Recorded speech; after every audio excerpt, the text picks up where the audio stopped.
한동훈 법무장관은 뭐 갈수록 사이다 발언으로 아주 인기 절정을 구가하고 있습니다. 한때 뭐 이재명이 사이다 발언 뭐 그렇게 됐었는데 드디어 국민의힘에서도 제대로 된 사이다가 한 병 나온 것 같습니다. 한동훈 법무장관입니다. 어제 국회 예산결산특별위원회 종합정책질의, 예산결산특별위원회에 법무장관이 왜 불려갔는지는 저는 이해를 못하겠습니다만, 아무튼 민주당의 김한정 의원이 이런 말을 했습니다. 예산결산특별위원회인데 또 검찰 얘기를 했어요. 왜 정치 검찰이 출세한다는 시중에 통념이 있다고 생각하느냐? 푹 나름대로 찌르고 들어갔다 이랬던 모양인데, 한동훈 법무장관의 사이다 답변이 이렇게 되어 있습니다. 그런 과오를 범하지 않기 위해 최선을 다할 생각이다. 지난 3년이 가장 심했다고 생각한다. 지난 3년이란 표현은 이른바 조국 수사 이후를 지칭한 것입니다. 뭐 정치검찰이 어떠고 어때? 한동훈이 얘기를 하는 겁니다. 지난 3년을 한번 돌아봐. 조국 법무장관, 추미애 법무장관, 박범계 법무장관, 그때 검찰을 쥐락펴락하면서 이 설쳤던 사람들이 누구야? 그때 다 핵심 요직으로 발령받았. 그 사람들이 다 정치검사 아니겠어? 앞으로 그런 일이 있으면 안 되겠다. 지난 3년간이 가장 극심했다. 조국, 추미애, 박범계. 그래서 이제 민주당 의원이 갑자기 할 말이 없어지는 거죠. 김한정 의원이 또 채널A 사건 수사와 관련해서 한동훈 법무장관이 휴대폰 비밀번호를 내놓지 않았다. 이걸 또 비판을 하자 한동훈 장관이 저는 부당한 수사를 받은 당사자입니다. 헌법상 기본권이 정치적 공격으로 무력화돼선 안 된다고 생각합니다. 질문과 대답을 보면은요, 제가 뭐 구태여 한동훈을 감싸고 돌거나 뭐 그쪽 뭐 편을 들 생각은 저도 그냥 없습니다. 중립적으로 그냥 얘기를 하겠습니다. 확실한 판정패. 한동훈 앞에만 쓰면 민주당 의원들이 다 뭐라 할까요? 추풍 낙엽처럼 그냥 단칼에 날아가는 그런 생각이 들 정도입니다. 그러면서 한동훈이 저뿐만 아니라 이재명 전 경기지사도 비슷하게 휴대폰 전화번호 안 내놓은 적 있다. 뭐 그런 식으로 얘기했습니다. 또 그 야당 쪽 민주당 의원이 장관직 임명을 윤석열 대통령이 강행한 것이 야당과의 협치 정신을 거스르는 것 아니냐 이렇게 비판을 하자 한동훈이 이렇게 대답을 합니다. 저는 인사 당사자이다.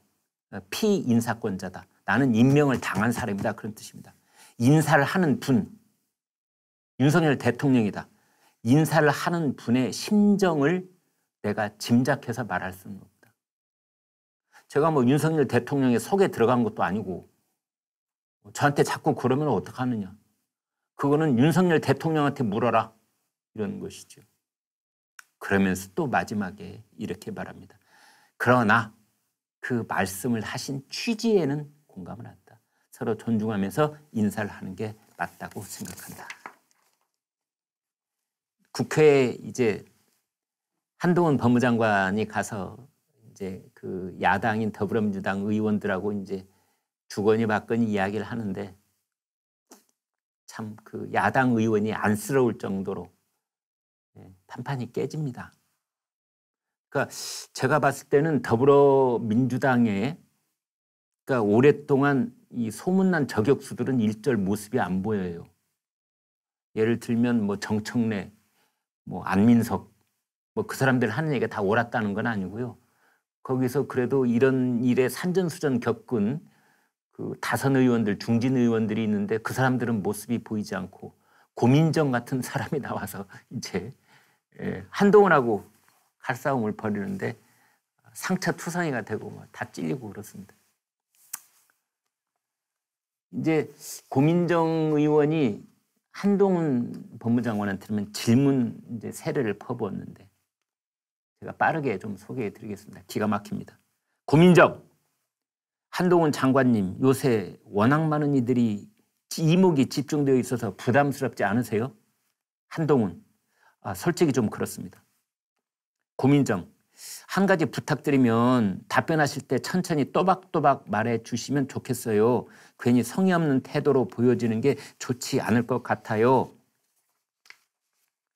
검찰이 압수수색을 벌인 산업부 블랙리스트 이것을 언급하면서 굉장히 빠른 속도로 진행되는 것 같아요. 그러자 한동훈의 대답. 사실 몇 년 전부터 시작된 사건이라 빠른 속도라기보다는 굉장히 늦게 진행된 거라고 표현하는 것이 더 정확합니다. 여기서부터 1대0. 산업부의 블랙리스트 사건 여러분 다 기억하시죠? 그러니까 산업부에 산하단체가 있는데 옛날에 환경부의 산하단체장들 다 몰아냈듯이 산업부도 그 비슷한 일을 했다는 것이죠. 정권 바뀌고 산업부의 그 산하단체장들이 임기가 많이 남아있는데도 블랙리스트 만들어가지고 싹 쫓아냈다. 백운규 산업부 장관부터 시작해서 거기 관련자들이 수사를 받아야 된다. 이게 지금 벌써 언제 시작된 거예요? 제 기억으로 몇 년 전 이미 수사가 시작된 겁니다. 문재인 정권이 살아있는 권력일 때 뭐 수사를 하는 건지 마는 건지 흐지부지 되고 있었던 일을 이제 다시 시작하는 겁니다. 그래서 고민정이 왜 이렇게 수사를 빨리 하는 겁니까? 그러자 한동훈이 대답하기를 말이 잘못됐습니다. 빨리 하는 게 아니고 너무나 늦게 하는 겁니다. 꽝 부딪혀. 고민정, 정치적 수사가 다시 진행되는 것이 아닌가 하는 시선도 존재합니다. 죽은 권력, 문재인 정권에 대해 엄격하게 수사하겠다는 의지를 가지고 있습니까? 그러자 한동훈 장관의 대답. 수사는 당사자가 누구인지 이름을 가려도 똑같아야 한다고 생각합니다. 그래야 하는 것이 검찰의 임무입니다.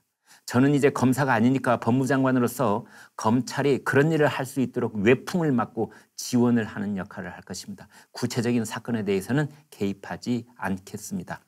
범죄를 하는 주체가 강자든 약자든 관계없이 공정하게 하는 것이 민주주의의 기본입니다.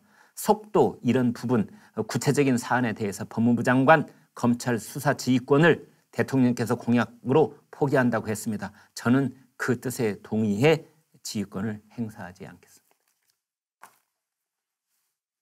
여러분 어떻게 보십니까? 정치적 수사가 시작되는 거 아니냐 그러자 한동훈 법무장관이 이름을 가려도 수사는 똑같아야 된다. 살아있는 권력자의 이름이든 이미 사퇴를 한 사람의 이른바 이제 죽어있는 권력이 당신 말한 것처럼 죽어있는 권력자들 마치 시험 채점관이 저희 조선일보에서 수습기자들 시험 채점하면은 이름이 적혀있는 윗부분은 딱 철을 해가지고 절대 볼 수 없게 가립니다. 검찰 수사도 그렇게 해야 된다. 대답이 거기까지 있습니다. 그런 식의 문답이 쭉 이어지는데요. 이 고민정과 한동훈 두 사람의 문답, 한동훈 법무장관과 더불어민주당의 고민정 의원의 문답, 예산결산특별위원회에서의 문답, 이게 이미 200만 뷰를 넘어섰답니다. 그 사람들이 뭐 고민정 의원의 날카로운 질문을 보고 싶어서 보는 게 아니고요. 한동훈 장관의 사이다 답변. 그런 답변을 보면 스트레스가 해소되잖아요. 보는 사람도.